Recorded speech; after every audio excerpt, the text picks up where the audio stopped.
She's a lecturer at Cal Poly Pomona. She was one of my first professors when I was there doing my undergrad. Had one of her classes my first quarter. Changed my life, and then we became friends and colleagues, and now it's just an amazing experience. So, Shayda, I don't know if you want to say anything more about, I'll just let you take it away. Okay. I just want to say thank you to you, Nayeli and Anita, for inviting me here, and for all of you lovely people. It's really nice to like see you here. I also had a busy teaching day today, and my classes have kind of become a place of respite for a lot of us, like a place to like step away from everything that we're feeling and thinking about and the anxieties, and just kind of try to reroute ourselves in classroom and discussion and learning things. And so this class is also part of my my respite. So I wanted to thank you all for that. So I'm really excited to be talking about,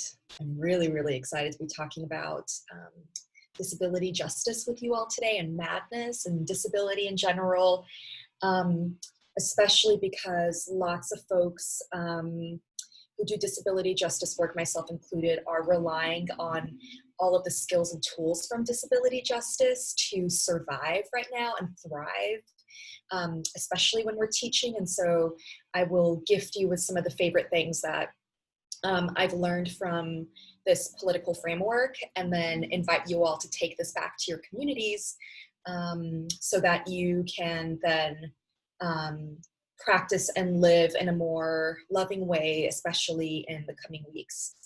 I'm going to share my screen with you all, if that's okay. Absolutely. Let me see, make sure that, I think it's done now. Okay. Oh, perfect. So I have my email here. If any of this content is interesting or curious for you and you want more information, please, please, please email me. I would love to resource share and just talk more about these concepts. So my email is skafai@cpp.edu. Yeah, there's so much more to talk about. So please, feel free to email me. I wanted to have us start with an access statement, which is a practice that disability justice activists do, and that I've adopted in my classes, or if I'm doing a workshop or leading a conference.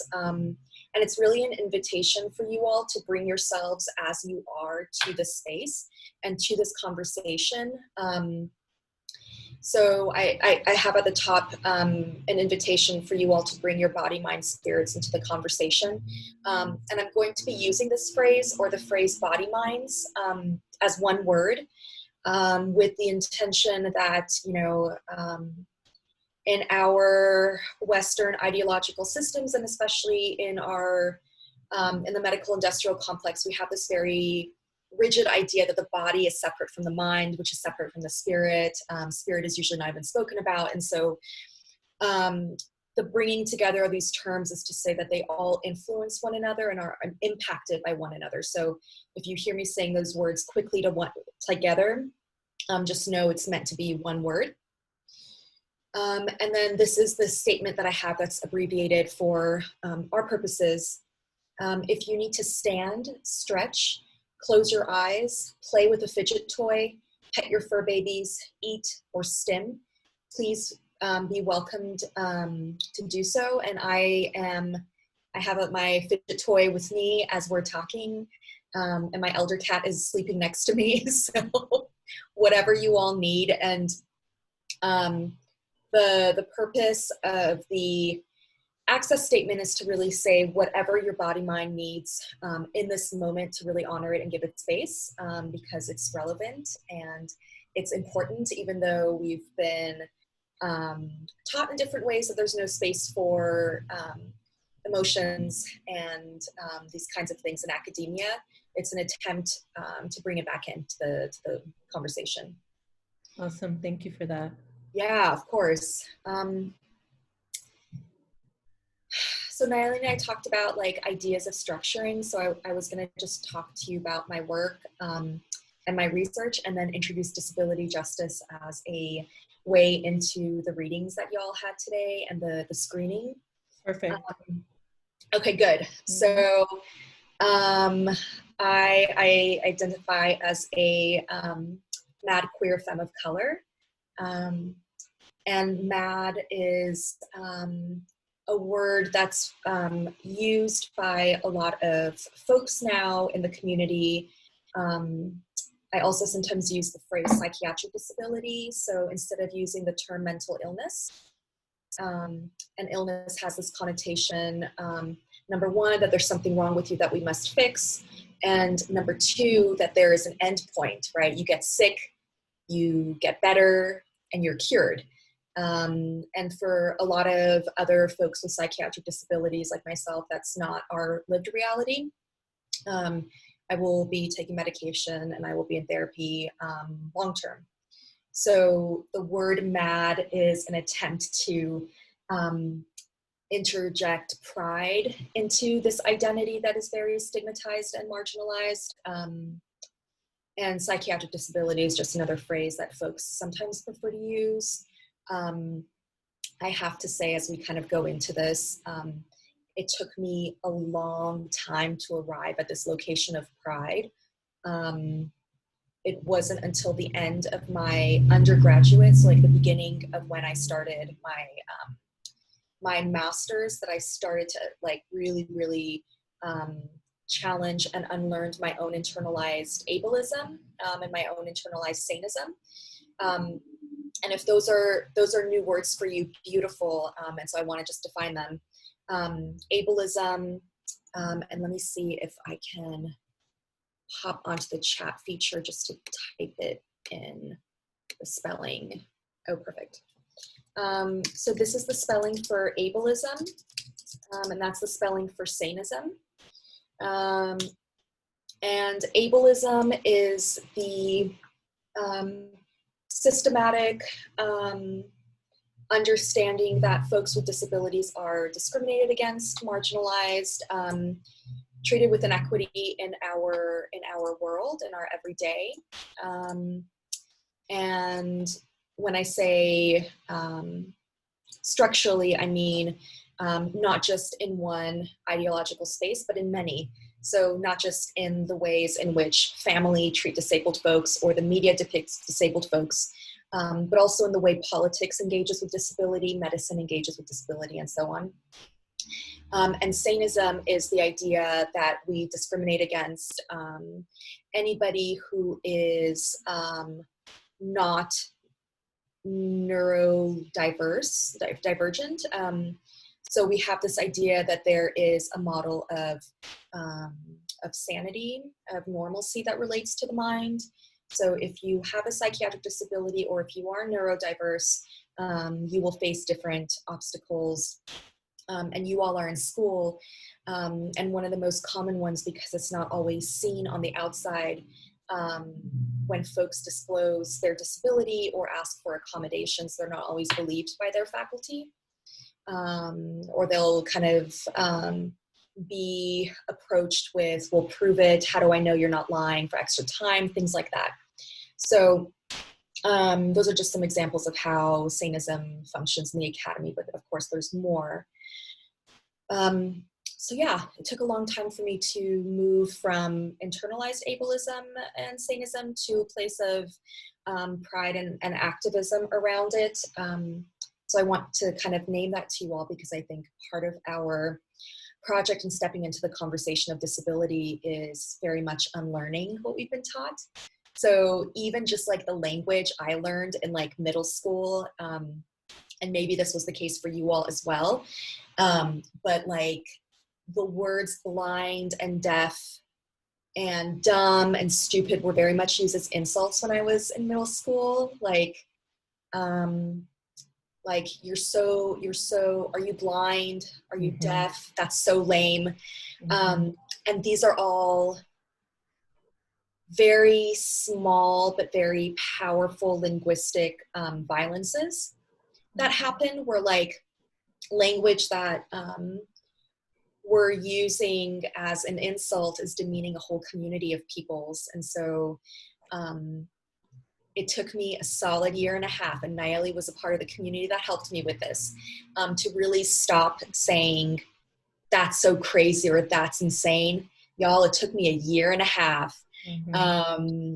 And it was recently because I realized I have a psychiatric disability. I'm using language that is replicating oppression in really toxic ways. Why am I doing that? Mm-hmm. And I was using those words as like synonyms for everything. And so as we go into the conversation, I invite you all to kind of take a mental, do a mental checklist and see what language and what words you use, and perhaps what you want to move away from. Because I think we have been taught what racist and sexist and heterosexist language is, but we haven't been taught those things around ableism and saneism. Yeah. So it's an invitation. I love that, and I, definitely want to talk more about it later.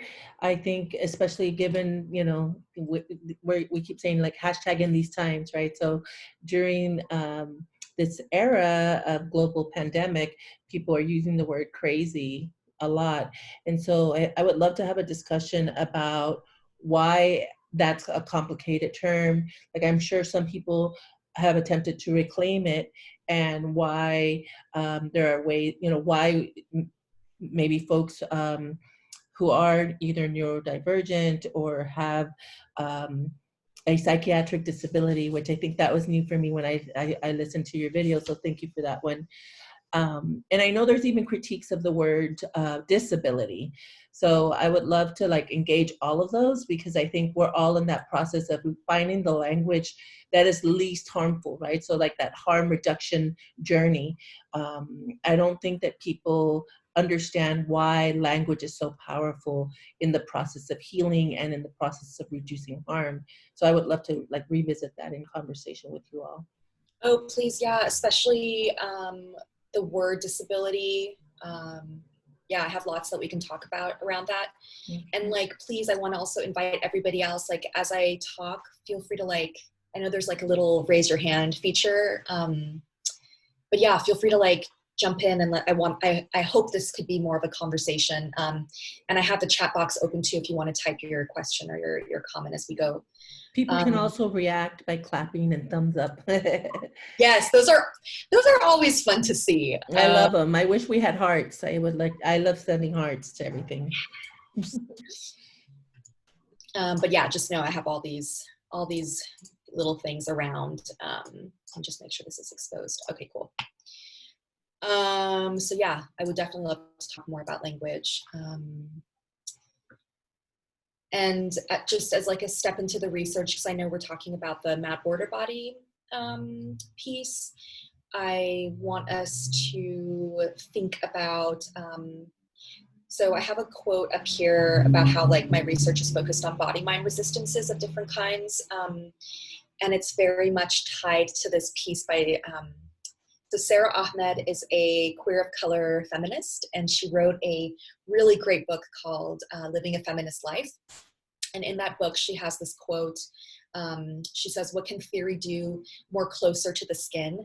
And it's first when I read it, and I was wondering what she meant by it. And after thinking and like going through with it, I arrived at a place where she's talking about how sometimes theory can be very caught in a place of academicness, thinking, as opposed to something that's felt, or as opposed to like affect, like theory as affect. And so this idea of theory closer to the skin, I'm thinking about it in terms of a tangible enactment of theory. And so my research is very much based on what it looks like to tangibly enact theory. So the map border body is a very much like a manifestation of that. So what does it look like to like connect math studies, disability studies with phenomenology, and kind of shake it around and see what comes out. So just as a way to like bring theory back into our body, mind, spirits, and to like really see what can our body, mind, spirits do, especially when our body, mind, spirits have experienced a lineage of colonization and racism, and all the different systems that I know y'all talk about in your class. To say what can these body, mind, spirits do is a very powerful shift. And it took me, I have to say, the first draft of that essay, nobody will see because it was in third person. And I was just talking about, stigma and shame and madness. And I wasn't talking about myself, but there was one sentence where I wrote the word we, like we feel or we think. And the editor sent it back and said, this is a no, like we won't accept this version. But we think there's a personal story here and we want you to try to rewrite it and then we'll think about it. So I was kind of pushed into enacting theory closer to the skin, and it was uncomfortable and it's unsafe. And it turned out to be a really powerful opportunity, and I'm really glad I did it that way. Writing in the first person is a feminist praxis. It's a very powerful thing. And all of that to say that I've kind of finished a part 2 to the Mad Border Body. It hasn't come out yet. It's going to be in the Journal of Lesbian Studies. They did a special issue on disability. And it's looking at how my femme politics really helped me disclose my disability and my madness. And extending the conversation around madness to a colleague from UCLA, Melanie Jones, and I are in the stages right now of creating an anthology for mad scholars. So scholars from scholars who are doing their masters, who are doing their PhDs, who are part-timing or on the job market, and then also who are tenure track or have tenure, who identify as mad or neurodiverse, as a way to talk about how madness affects your pedagogy or madness affects your research, or your understanding of your madness has really helped you cultivate community. And that's been fun and exciting. And it's also very real to know that a lot of the people we asked said no because they're on the job market. And there's too much risk to use their name in an essay where they disclose their madness. So as we kind of talk about this, I do want us to be, I want us to be mindful of all the people who we can't hear from because of the risk and because of, just because of the risk of disclosing madness. It's not, I want us to think about the gap and the silences that we're also kind of having surround the conversation that we're having. Mm-hmm. I have a question. From an academic standpoint, did you receive any pushback in your writing when you were writing in first person? I remember like going through school, right? And we're never supposed to include ourselves.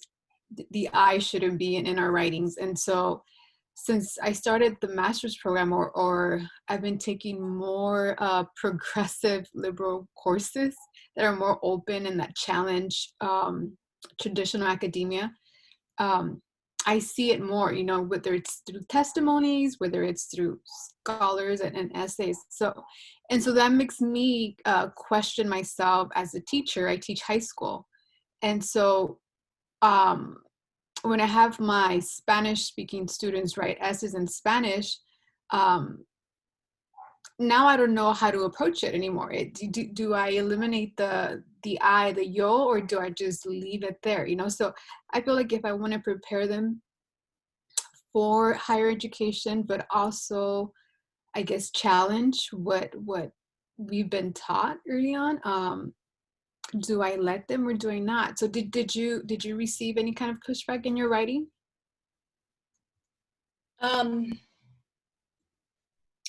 I didn't. I was really lucky that when I wrote this piece, I was working on my the end of my exam process for my dissertation, and I was in a program, in a cultural studies program, that was, I felt flexible and inviting and allowed me to play. My background in my master's and my bachelor's was in poetry in English. And so I came from a place where play was not shameful, it was invited. And I was really, really fortunate that I was in a space where I was allowed to do that. I feel like, and although this was never directly stated to me, and maybe it was a combination of just imposter syndrome and just my understanding of what a dissertation was supposed to be, quote unquote supposed to be, I didn't think I could do the same things in my dissertation and have it be approved. But I felt like in these smaller publications I could. Yeah. Yeah. And I've also seen or had like similar journeys of like trying to make the decision that you are faced with, Maribel, as a teacher and professor. I, started out very much trained to remove the personal from the academic work, but it's one of the reasons that I love ethnic studies and gender and sexuality studies, feminist studies, because I think we're very much advocates of student-centered pedagogy, which means you need to hear student voices, you need to like prioritize our experiences. And then I also always think about, well, I also need to teach people how to write a research paper in a Euro-patriarchal, department, classroom, etc. So I try to do both. But as I get older and the longer I do it, the less I want to do the Euro-patriarchal approach to the, academic standard writing. And what I figure is this, that they're going to be pushed in those directions in all of their other classes. And that hopefully, especially for grad students, we're already choosing to be in these disciplines that reject normativity and Eurocentric patriarchal perspectives of what quote good writing is. And so I give a lot of opportunity for people I actually force people to use the I, because I almost want you to recover your I as you start writing. And people are like, what are you doing? Like, why are you getting me to think about what I think or what I feel? And for me, it's really that process of reclaiming your voice and your own identity in your work. The other thing you can do is switch assignments. I literally tell people this assignment is the kind of assignment you do in a feminist classroom, and this assignment is the kind you do in a more Eurocentric, patriarchal type class. So I think you have both, experiences, and just letting them know that there's a difference also gives them a lot of empowerment. Yeah, that helps. Thank you. Thank you both. Yeah, I think there's a lot of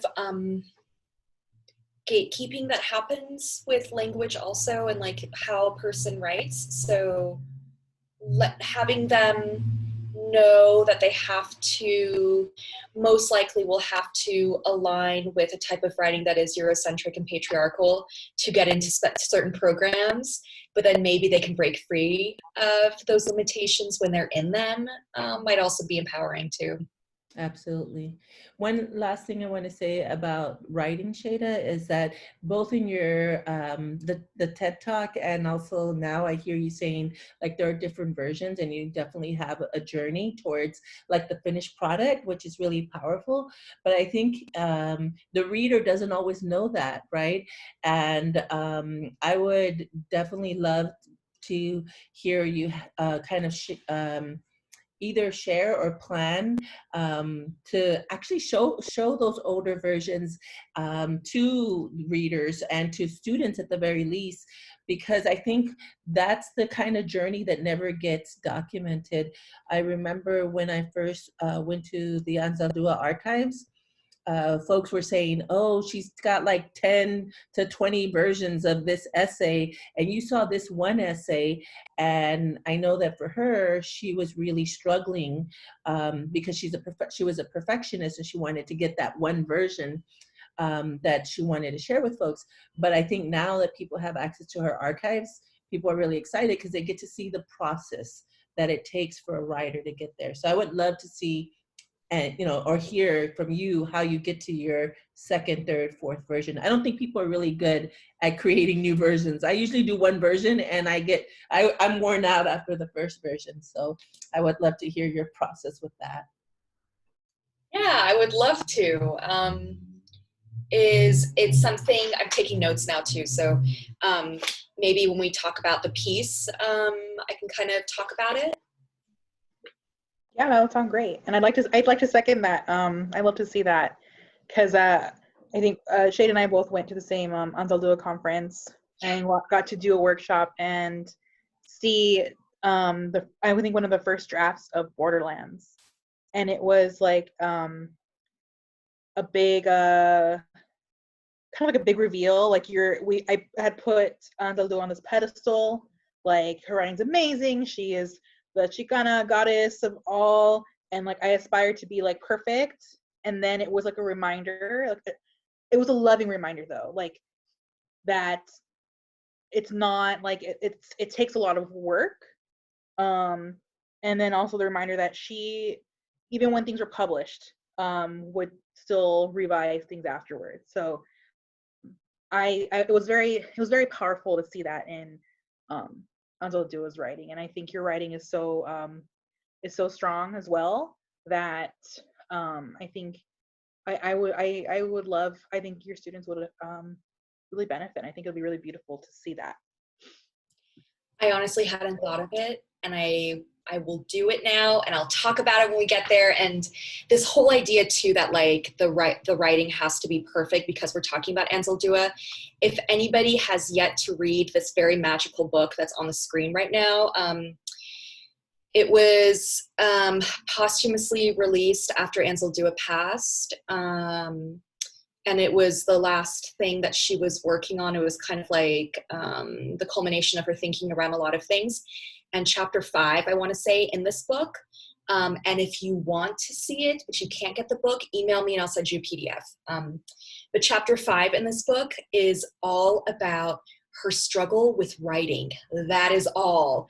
Like today, like she'll say, like, my goal tomorrow morning is to get up at this time and write. And then she writes the next day, I woke up with very bad pain or very bad headache. I can't write today. And then she goes into like what that feels like to like have a plan and then have your body completely eradicate the plan. And she's one of my heroines, femtors. So when I read that, I was like, oh, messiness is okay, and not having a perfect idea of how you're going to manifest something is okay. So if anybody needs like that affirmation, just let me know, email me, and I'll send you the PDF of that chapter. Awesome, thank you. Mm-hmm.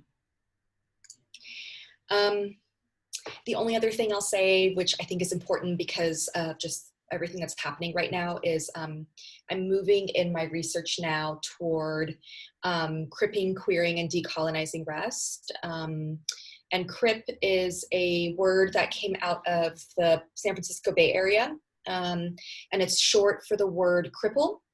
And so kind of like the word queer, cripple was used very much in a derogatory way. And then disabled folks shortened it and reclaimed it with the intent of having it be a term of power, a political term.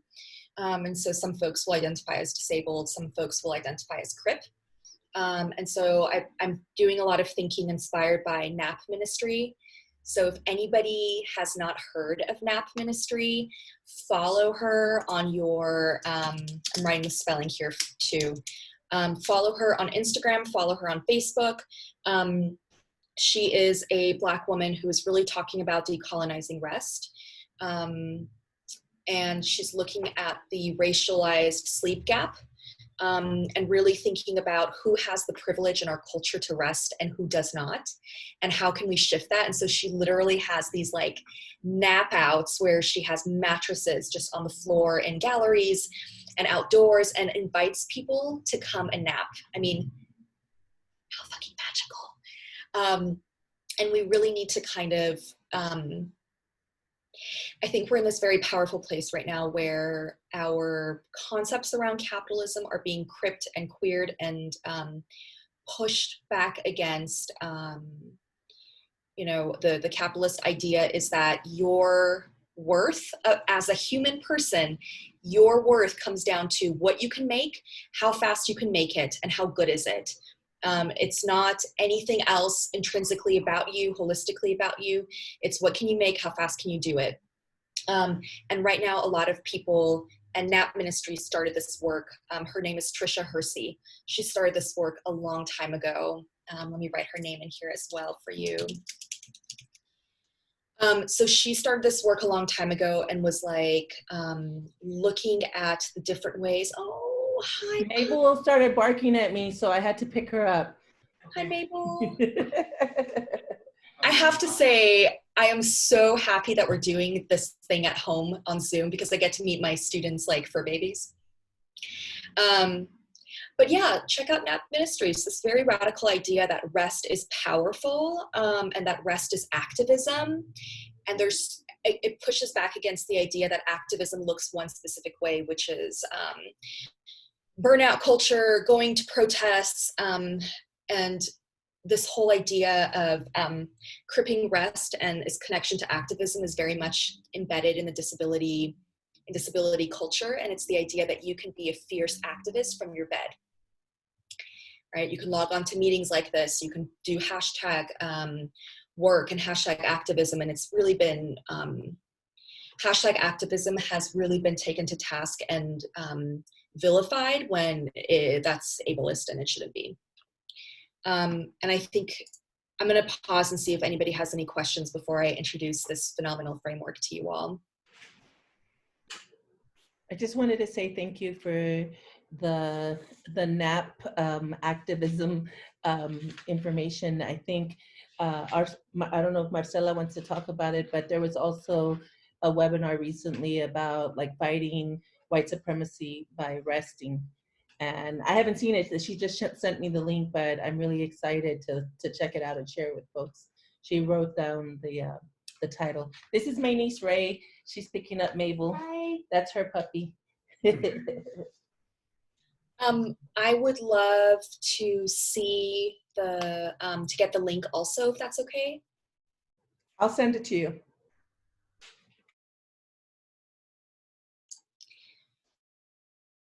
Yeah, I definitely want us to keep talking about this idea of rest and activism because it really fits into the disability justice framework.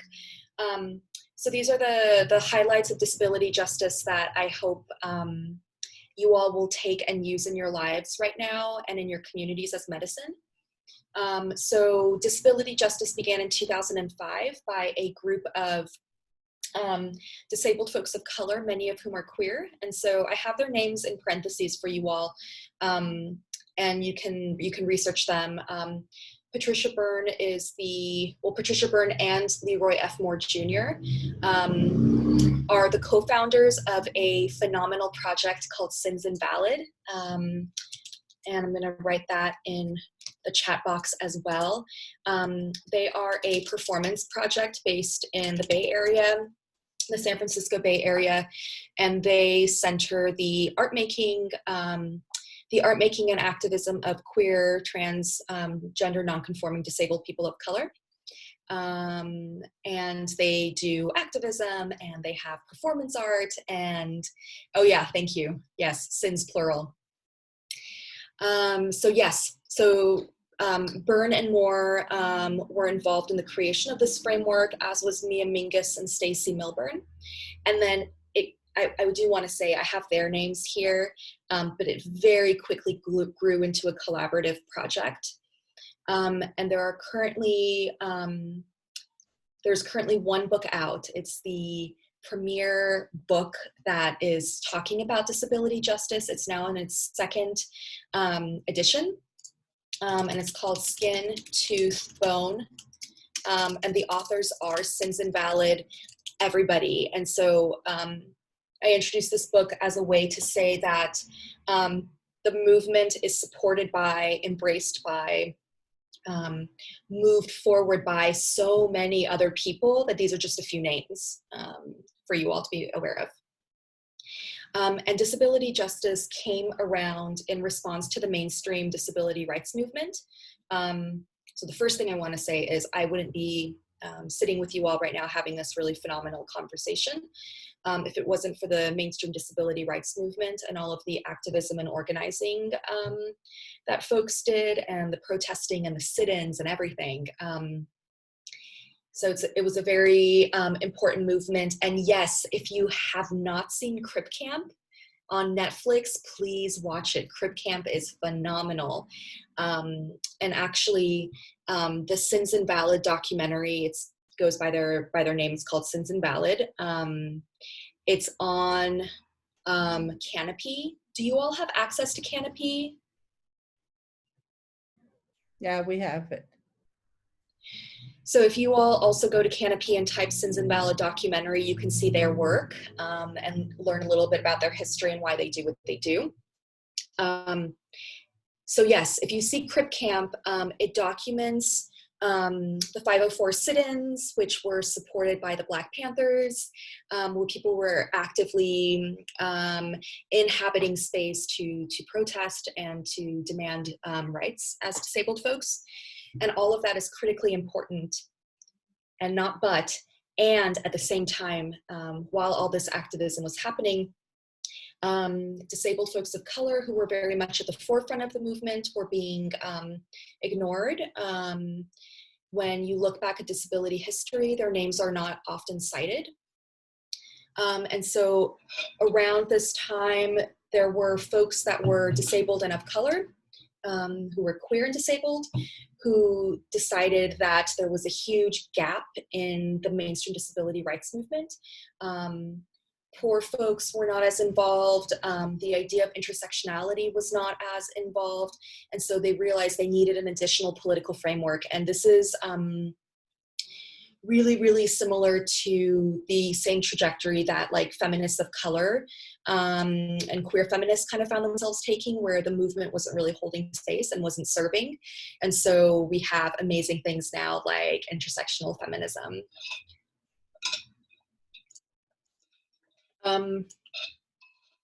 The movie recommendation, let me actually pull it up for you all.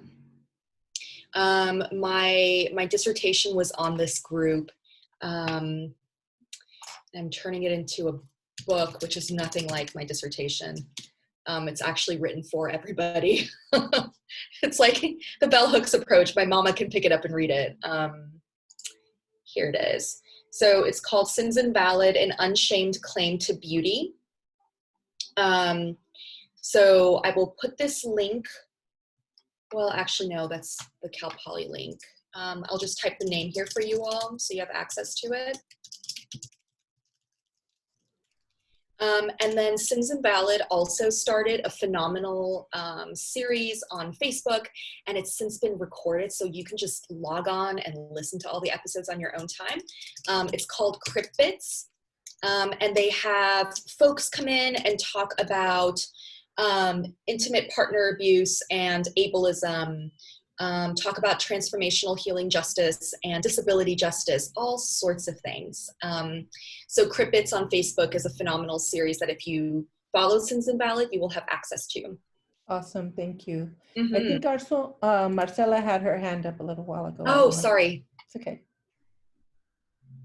No, I just wanted to, when I was watching the Crip Camp, I was, impressed that we don't know about these things. We never talk about these things, and it was like a big deal. And actually, at that moment, the news didn't want to report on all the things that was happening. So I really like the documentary. It was so impressive to hear these people, you know, even sometimes you don't understand what they are saying, but they are so funny, and they have so many things, you know, to give to society, and we've been ignoring them, or putting them, you know, apart, you know, in a building and something like that. So it was great. I really recommend to see it, just that, more personal. Yeah, no, it was phenomenal. And thanks for that comment, because as I was watching it,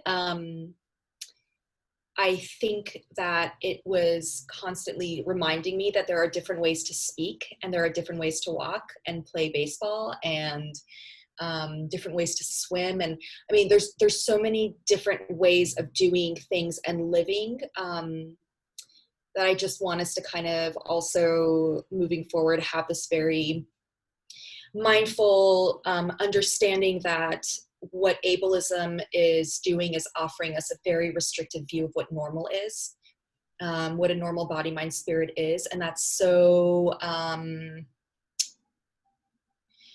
not just problematic, but it really eradicates a person's agency and power. So much so, like you were saying, you know, we haven't heard these stories, and we don't listen to these narratives because they're not as valued.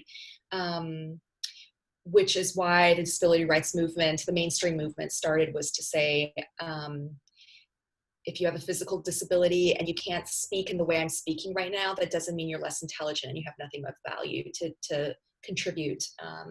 Everybody does. I'm kind of thinking also about the second to last bullet point on this. So it's a framework, it's intersectional, and one of the big quotes that stands out to me in the Skin, Tooth, Bone text is the following question, and this is really the goal, the central question of disability justice work. How do we move together with no body, mind left behind? So how do we move together, work together, make progress happen together, and journey toward collective liberation so that nobody is left behind? So when they have their meetings and when folks do disability justice work, we're talking not just about disabled folks, but how to not leave behind mothers, elders, folks that are undocumented. Like, how do we include everybody in the conversation as a way for us to move forward collectively together? And then I have some of the principles listed at the bottom. And these are the ones that I think are going to be huge gifts for you all, especially with what you're all experiencing right now. Disability justice advocates for sustainability and interdependence. Our Western Euro-American world is very much obsessed with independence. We have a whole day for it. And the idea is, you know, you become 18 and you leave home and you live on your own. And independence is a myth. Disability justice is teaching us that. And really, we are all connected with one another, and we practice interdependence. So whether y'all are disabled or not, you might call a friend for a ride to the market. Your printer doesn't have ink, awesome, call a friend, can you print this for me? There are so many ways, and those are just two, but there are so many different ways in which we practice interdependence. Also, independence suggests if you can't do it on your own, there is something wrong with you. And from this like pathologized framework that ableism is rooted in, it must be because you're disabled. And so disability justice activists are advocating for interdependence because we need to move away from that framework and everything that it advocates for. Sustainability is the idea that we can still be radical and make radical change happen without sacrificing our body, mind, spirits, period. So a lot of us right now, like what a lot of you were talking about, like with the exhaustion and sleeping at different times and the comfort food and, sorry, it's loud. The comfort food, all of that has to do with this understanding of what sustainability means. I am napping more. I'm napping a lot more. Can you all hear me if I keep talking? Yeah. I am napping much more. I am finding myself wanting to work on writing projects and not finding the energy to do it. So instead, I see my therapist once a week. I sit in the sun and just close my eyes because I don't have energy to do my yoga. All of these things are necessary in order for us to be sustainable long-term, right? And burnout is serious. Burnout is serious as, you know, activists and activist culture. It's also serious for you all in grad school. It's a thing, right? And so sustainability is how you live, how you survive, how you take care of yourselves and your communities. And sustainability is squarely positioned against this really toxic idea of productivity. We are trained as scholars, especially in grad school, and then beyond, depending on what you want to do for a living as faculty, to produce. If we are not productive, it speaks to our worth, our intrinsic worth.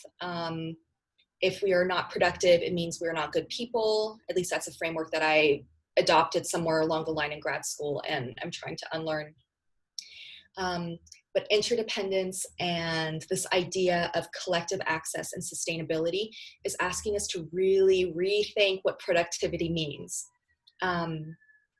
If we're going back to nap ministry, one of the ways we can be productive is to sleep and take care of ourselves and rest, color in a coloring book, eat food, check in with your friends on Zoom, watch a movie, binge on Netflix. Why can all these things not be viewed as productive, as healing?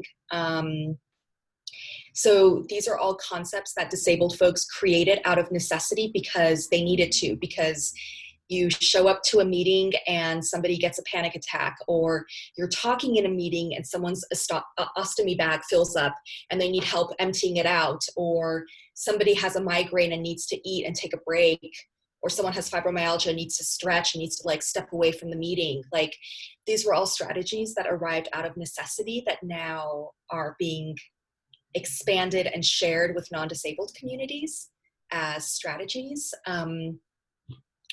The piece of writing I said I want to work on, but I haven't found the energy yet to, is a short piece for the Queer Futures Collective about how strategies of disability justice can be applied to teaching in this time. So when it is done, I will share it with you, Nayeli, if you could pass it on to everybody else. And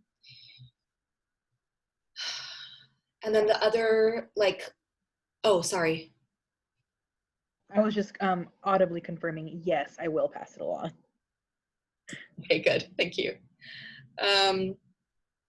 Yeah, and then the last part is just, if we do all of these things, we will move closer toward collective access and collective liberation. And collective access is this principle that says we should not have shame wrapped in the act of asking for what we need. And this is so pervasive in communities of color, in immigrant communities, especially in disabled communities. The act of asking for what you need is a very traumatic act, because it suggests, I need something, I can't do it on my own. I'm taught to be independent if I want to be an adult, quote unquote adult. I can't do this, I need help. And we're very much, there's so much taboo around the idea of help, and that's all rooted in ableism, but we don't talk about that piece. So collective access is really saying, don't have shame around your needs, be emboldened by your needs, because your community will support you. Your friends will support you.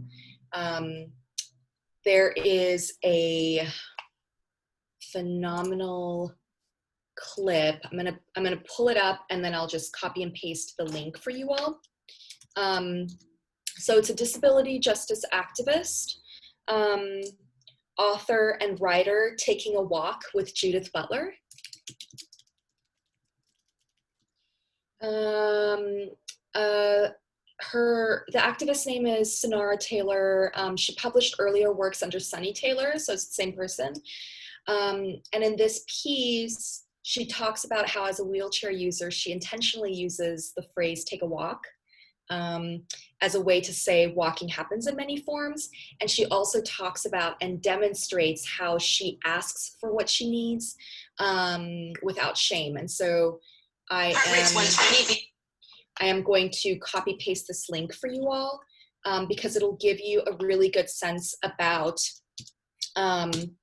what the medical model of disability is, which is there is something intrinsically wrong with you. We must cure you or fix you in order for you to be a full human person. And it's very pathologizing and very limiting. And it'll also give you a sense of what the social model is, which is, it's not that the only problem is limited to your body mind, it's the society around you and the ways in which it is structured and built and all those things. So it's short, it's like 15 minutes or so check it out. And then the last thing I threw on here when y'all were talking was this act of permission, because, oh my God, that was, when you all were saying that, I was like, I feel that, I am struggling with that. And so I do want to say, after discovering Nap Ministry on Instagram and following her so that I get her messages on my feed, which like now too, especially, y'all can curate your Instagrams to be like social justice activist spaces. So after I started reading her work, I started to think about, and after my wife Amy kept reminding me that like rest is okay and it's not shameful, I arrived at this idea of permission, that if I lay down and watch TV or lay down and read, or just lay down outside and not do anything, that is absolutely okay. So I invite you to kind of think about disability justice as also giving people power and permission to be in their body, mind, spirits as they need to be. Some days if my anxiety is really bad, or my depression is really bad in the past, I would push myself to go to campus because I thought I have to be physically present in order to be a good professor. Now that this whole experience has happened and I've discovered Zoom and breakout rooms and all these other things, I am not going to push myself to do that. I'm going to work from home on those days because now, and this is one thing, if anybody follows disability Twitter or disability Instagram, like a lot of folks are writing about how we are excited by all of these new forms of access. And then we are also pained and frustrated that when non-disabled folks and non-chronically ill folks are affected and need access, that's when it all happens. So this is a very exciting time to be disabled and have like your work and all these other places accommodate you. It's just very painful that we had to arrive to a place where the non-disabled majority were affected in order for change to happen. And I say majority, just letting you all know too that 1 in 5, approximately 5 million folks are disabled in the US. And disability, even if you're not disabled now, is a category you might enter into at some point, let's say an accident, and then you might exit the category, or you might become disabled later in life. It's not just something you're born with. So these strategies are things to apply regardless of your identities. Yeah, and thank you for saying that, because I think that folks will try to run out, like kind of like literally race out of these practices and say like, oh, wasn't that awful that we had to do these things during the pandemic? Thank God we can, go back to the classroom or go back to basically making things non-accessible to the wider majority and minority, right? But again, it's like this idea that why aren't we always thinking about accessibility? Why isn't every single lecture on every single campus at the very least, right? We can't do them all the time, but every single lecture should be accessible to folks who can't drive to the campus, for whether it's they're too tired, whether they're feeling ill physically or mentally, spiritually, whether they can't pay for transportation to get to campus, right? And so I've been trying to say that to folks already, but there's always these questions of like, well, if we do that, then no one will show up. It's like, what are we really valuing? We value these other, or these normative stories about what participation looks like. So I really do hope that, especially folks who aren't disabled, will learn to be better co-conspirators and co-plotters of shifting what is, quote, normal and what is accepted in terms of creating access for people. And I'm thinking about all the students, like right now, we think of students saying, and we're saying, oh, be flexible with grading, be flexible with attendance. And we don't practice those things necessarily, you know, as academics, because we're so busy trying to prove who is worthy by who shows up, who does the most work, who doesn't rest, who doesn't sleep, you know. And so I really hope that this is a paradigm shift for all of us. Yeah, like who, at what point did compassion not, I feel like being compassionate in the classroom and talking about access is also viewed as being not rigorous and not academic. And since when did that happen exactly? But something important to know, and then I'm done for now, Nayeli. And one of the things I will say about disability justice is it's very, very much rooted in doing coalitional work. So the idea of access in relation to prison abolitionists, parents, undocumented folks, incarcerated folks. And so access, like, yeah, access for parents who are working from home, using Zoom as a platform to record things for folks that have to go to work right now because they don't have the privilege to stay home. I mean, yeah, access with so many things is, there's potential for coalition building. I think Marcela has her hand up.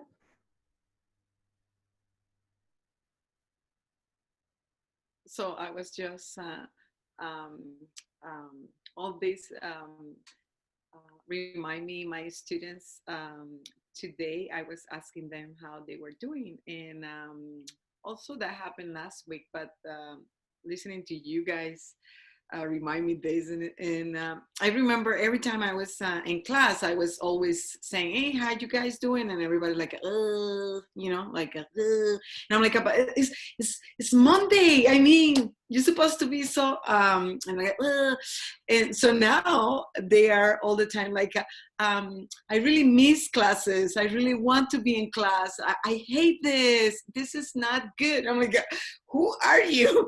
So I wonder if all these experiences are going to change the way we, you know, value things, you know, like being together and, you know, taking the time. And so, yeah, I'm like, why these people are now that they want to be in class and they want to, you know, very like, I'm so bored here. I want to, you know, do more things. I'm like, wow.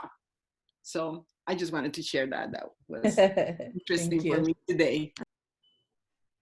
Thank you. Did anyone have any questions for Shayda, or want to leave this for the end? No questions right now. Okay.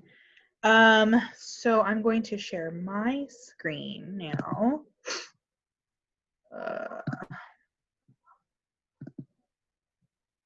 Okay, y'all can see the PowerPoint?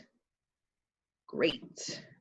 I kind of want to just talk about the video first.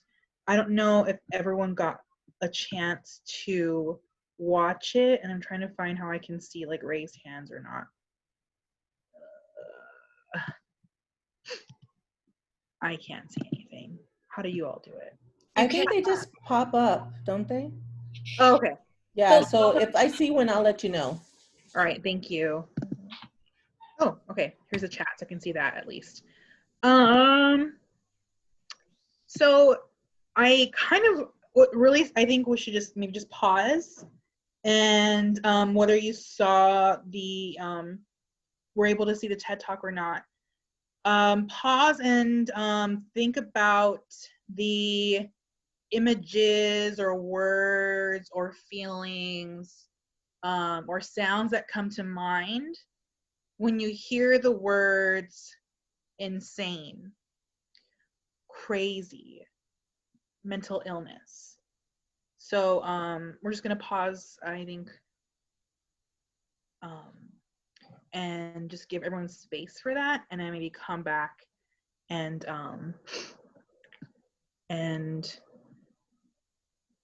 if anyone wants to share. So maybe like 15 seconds. Is that too long? I'm gonna run and get a snack. I'll be right back. That's good.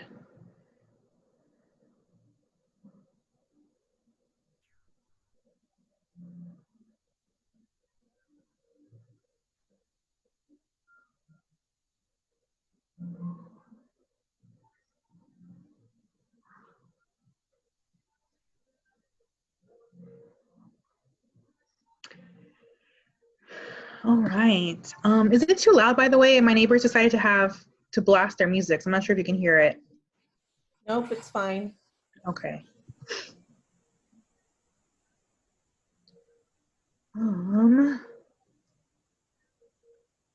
There it is. Okay.